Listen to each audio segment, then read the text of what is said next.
I had a very interesting childhood that in some ways wasn't maybe what people would consider lucky or good, but it has served me well. I grew up in St. Louis in the heart of the city where African American people were slowly moving into Greer Avenue, and we were there were very few white people left. I lived in a neighborhood that was, very multicultural.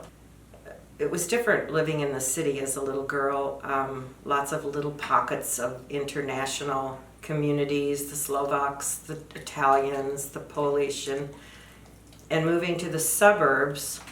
I grew up right off of Route 66 in South St. Louis. That was where we moved to, and it was a significant change. My dad was a radio star. He had international programs called Slavic Melodies, and he was gone a lot, and my mother, of course, was not well.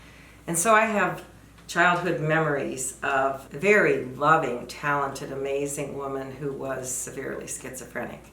I grieved the loss of my mom. Even though she wasn't well, I wanted her with me, and I wanted to be with her. I didn't know any different. I thought, that's the interesting thing about being a child, is whatever you get is what you deem normal. My 5th birthday came along, and nobody really cared. So my brother and I went to the corner confectionery, and he stole some candles, and we found some matches, and we went out in the backyard, and he sang to me. So my brother and I really pretty much were wild. We went to a little Lutheran school where each row was a grade, kindergarten, 1st, up to 6th. And it was Emmanuel Lutheran School in downtown St. Louis. And my brother, who was extremely intelligent and capable, decided most mornings that we would figure out a way to meet in the cloakroom. And he would ask to go to the bathroom, which was in the cloakroom, and then he would say, he'd give me the signal, and then you asked to go to the bathroom in the cloakroom, and then we would put our coats on and we'd run away from school. So I spent a great deal of years from 4 to 6 playing hooky, I can't even imagine now being 5 years old and running the streets of St. Louis and going into a cafe and asking for a glass of water, and no supervision whatsoever. I think growing up wild, as you say, made me an incredible problem solver. As a young person, I think it also gave me incredible empathy, which really aided in my teaching experience. I think sometimes when I watch children today, I almost feel sorry for them because they're so guarded and protected. There's not the freedom to make mistakes and get lost and be on your own, because I think children are way smarter and a lot more wise than what we give them credit to be. And I think because I had that freedom, I took on lots of responsibilities that a normal child wouldn't, but I think I really learned a lot and made the best of it and became a strong person because of that. I think that there are 2 different kinds of people in the world. I think there are really resilient people and people that are not so resilient, and I was blessed with being a resilient one. I mean, bad things happen, and if you can take them and make that experience help you to become wiser and more empathetic, then good comes out of that. Those experiences that aren't maybe something you'd wish on someone can be turned around to be very beneficial.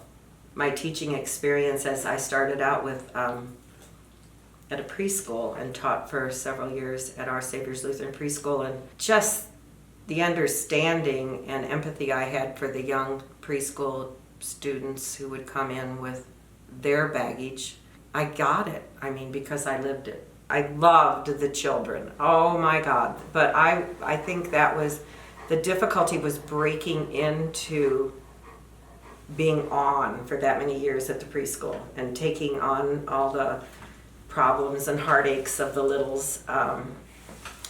Like I had a sweet little boy who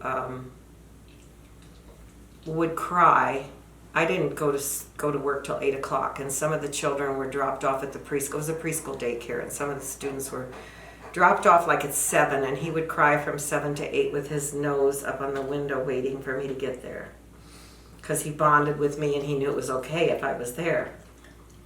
And this little fella, when it was nap time, and he was a bright little child, and I can cry just thinking about it.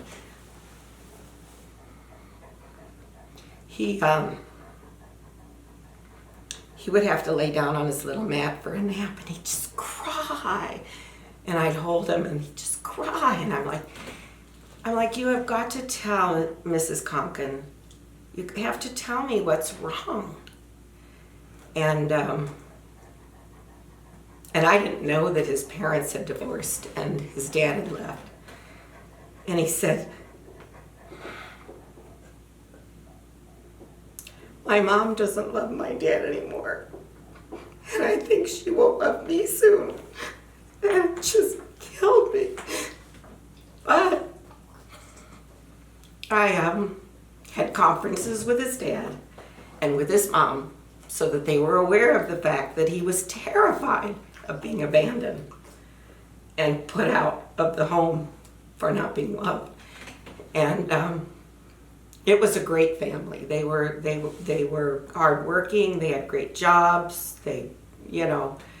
And every day after that, his mother would tell him when she left, and I would tell him all the time, your mommy will always love you. Always. Doesn't matter what you do. And then every day she put a little note in his lunch, and that was one of the hardest. I always told my students that I am the nicest teacher you will ever have, but I'm the meanest mother you'll ever deal with if you cross me, if you lie, if you cheat. You will get the wrath of Mrs. Conkin. I was into Kelly Walsh maybe for 2 or 3 years, and at that time we weren't block schedule, and we had 8 periods a day. And nobody wanted to do the 8th period. And I didn't really particularly like doing first period because I'm not a morning person, so I always did the 8th period. And I had 8th period class from hell. And 8th period challenged me to, it was the first time I ever sent a student to the office, and this particular student became a dear, dear friend and student of mine, but I had the 8th period doodler who has since become a great, he went to film school in Bozeman, and he's made a movie, and he's become a great artist. But he slept. Any chance he got, he would sleep. And or he would doodle.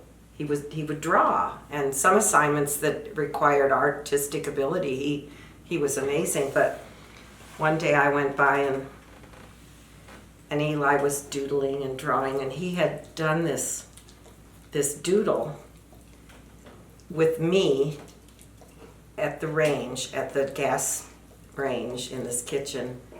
And it kind of even looked like me cartoon-wise. And I had a big chef's knife in my hand, and the kids were around me, and the expression on my face was like I was going to take a knife to my students, and the range was lit up, and there was a fire going, and it was hysterical. And he really thought he was, oh man, this is it, I'm going to get it now. And I'm like, Eli, that is so good. How much do you want for it? And he was like, what? I'm like, well, I'll give you $5 if you turn the doodle over to me, and I can make greeting cards with it. And so I did, and I printed them out and sent little notes, and I put on the back of the identification 8th period doodler. And it was delightful. I mean, yeah, if you can achieve a true appreciation and love for the things around you, and have the patience to let life unfold, and